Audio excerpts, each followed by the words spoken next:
Jadi gue semalam dapat email menanyakan apakah sebuah agensi ini benar atau enggak gitu kan. Gue akan bacain di sini. Assalamualaikum. Maaf sebelumnya, perkenalkan salah satu subscribe dari T. Lukman. Saya baru start proses ke Kanada melalui Gruel Immigration Consultant yang berada di Edmonton, Alberta. Job saya cleaners. Yang mau saya tanyakan, Gruel Immigration Consultant itu legit apa tidak? Terima kasih atas jawabannya. Halo guys, bertonton, welcome. Di video hari ini, gue akan share kalian tips untuk kalian bisa tahu apakah agensi kerja itu benar atau tidak. So, langsung aja lanjut video ini.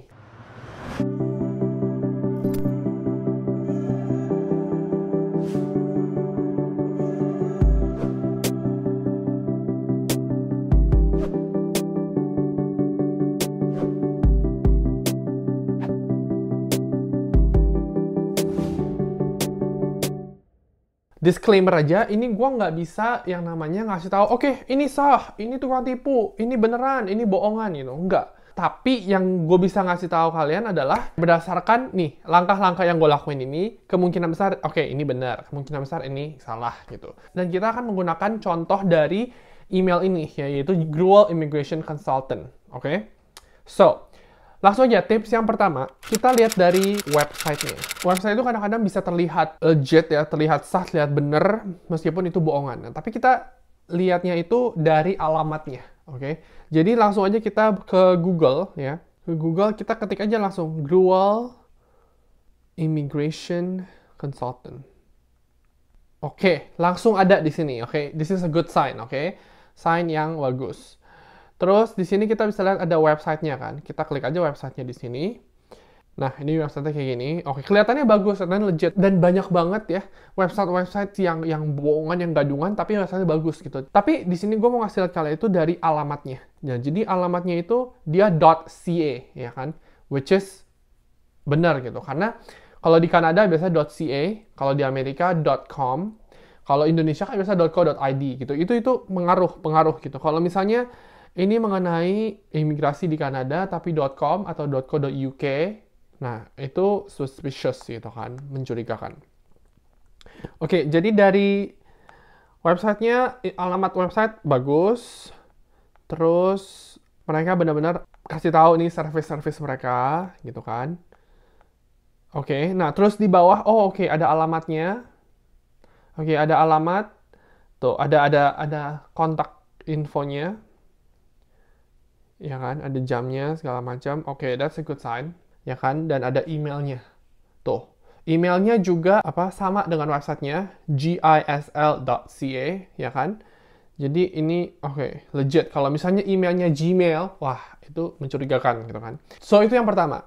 Yang kedua, kita lihat apakah dia mempunyai physical location alias lokasi, ya kan? Lokasi fisik gitu kan. Di websitenya paling bawah ada alamatnya, ada nomor teleponnya. Kita bisa aja lihat di Google juga, ke Google Maps. Gruel Immigration Service, Oke, ada ya, nih di Edmonton benar, di Alberta. Dan ada nomor teleponnya, ya kan, belakangnya 5045. Oke, websitenya juga 5045. Oke, that's a good sign, ya kan. Dan kalau misalnya kalian benar-benar penasaran juga bisa telepon juga. Dan kita bisa lihat juga dari nomor teleponnya nih, 780. Oke, kita search. 780 area code. Karena kalau misalnya di Kanada ya, 3 digit pertama itu dari area code-nya. Gitu. Jadi, Alberta. Oke, benar berarti. Maksudnya, make sense gitu. Ini, company ini, perusahaan ini ada di Alberta, nomor teleponnya juga di Alberta. Masuk akal. Next, yang ketiga, kita lihat reviewnya. Oke, jadi di sini ada 4,7 ya bintangnya, dan yang review ada 498. Ini banyak banget. Kadang-kadang kalau misalnya reviewnya misalnya 4,8, tapi yang review cuma 2 atau 3. Nah, itu mencurigakan. Karena kan bisa aja 2-3 itu ya orang-orang mereka sendiri.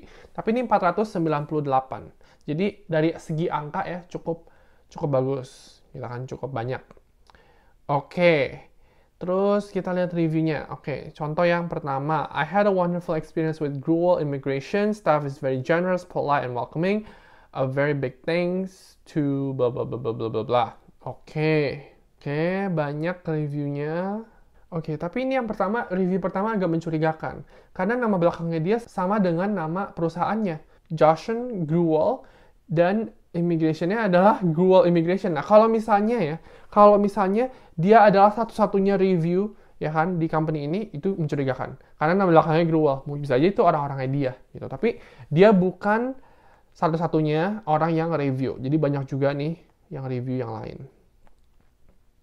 Oke. So, dari review kita bisa lihat ya, banyak yang review dan bintangnya juga bagus gitu kan. Kalau misalnya banyak yang review tapi review jelek, ya itu bisa sah aja, cuman jelek gitu kan. Yang keempat ini kita harus pakai logika kita. Maksudnya apa? Kita lihat dari cara kita berkomunikasi dengan pihak agen ini, ya kan? Apakah belum mulai dan disuruh bayar? Itu paling penting. Kalau misalnya belum mulai dan disuruh bayar, terus kayak dicecer terus, ya kan, di push terus, ayo bayar. Nah, itu kita harus hati-hati, gitu kan. Kita juga bisa lihat dari harganya. Harganya dia charge berapa?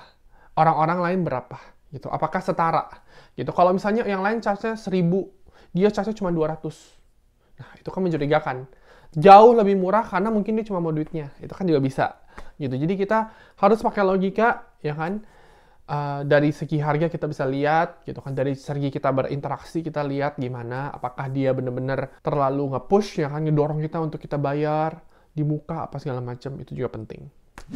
Oke, yang kelima, yang terakhir, kalau misalnya kita tidak tahu orang-orang ya, terutama yang kita kenal ya, udah pernah pakai jasa mereka, nah itu bisa lebih meyakinkan kita gitu kan, bahwa ini benar-benar oke, bener lah, legit lah, sah gitu kan. Dan kalau misalnya nggak ada pun ya, misalnya kita kan di Indonesia gitu kan, kita misalnya di Indonesia kita lagi mau pakai jasa agensi di Kanada gitu kan, apakah dia biasa menangani kasus di Indonesia atau enggak gitu kan, apakah mereka punya review orang-orang dari Indonesia, kita juga bisa lihat dari situ. Jadi dari kelima tips ini, ya, mungkin ada lagi yang lain ya, cuman gue cuma kasih 5 tips ini, kita bisa lihat gitu, kemungkinannya apakah ini sah atau enggak itu gimana. Again, gue nggak bisa ngasih tahu kalian, oke, ini pasti ya, 100% benar, 100% salah gitu kan. Karena bisa aja dari 5 tersebut, misalnya semuanya bohong kan bisa aja gitu. Cuman dari kelima tersebut kita bisa melihat, oke, ini lebih ke arah sah gitu. Oke, sepertinya sah gitu kan. Karena dia punya websitenya .ca, ya dong. Terus emailnya tadi juga gisl.ca, match gitu kan, sama. Terus physical location juga benar-benar ada lokasinya gitu, ada gedungnya, ada kantornya gitu kan. Terus nomor teleponnya juga sama area code-nya dengan di mana gedungnya itu berada, gitu kan, tempatnya berada gitu. Terus reviewnya banyak orang yang review. Berarti orang-orang tersebut pernah menggunakan jasa mereka, gitu kan. Terus sangat logical, misalnya ya orang-orang harganya segini, ya emang harganya segitu, gitu. Bukan yang di-charge lebih tinggi atau lebih rendah, gitu kan. Dan misalnya nggak harus bayar di muka, gitu kan. Dan mereka nggak terlalu pushy, gitu. Dan yang terakhir mungkin orang-orang, oh ya ada si orang ini, misalnya YouTuber ini, dia juga pakai jasa ini. Nah, itu kan lebih membuktikan lagi, gitu. Oke guys, itu aja video hari ini. Semoga bermanfaat ya untuk teman-teman yang lagi bingung nih apakah agency ini bener atau enggak, gitu kan. Apakah gue harus percaya? Emang bener di akhir-akhir ini ya, apalagi pandemi kan, orang-orang berusaha untuk mencari uang ya. Jadi dari segi halal dan enggak. Dan itu tugas kita untuk kita bisa pinter-pinter melihat apakah bisa dipercaya atau tidak, gitu. Seperti biasa, kalau ada pertanyaan langsung komen di bawah. Thank you for watching. I'll see you next time. Bye guys.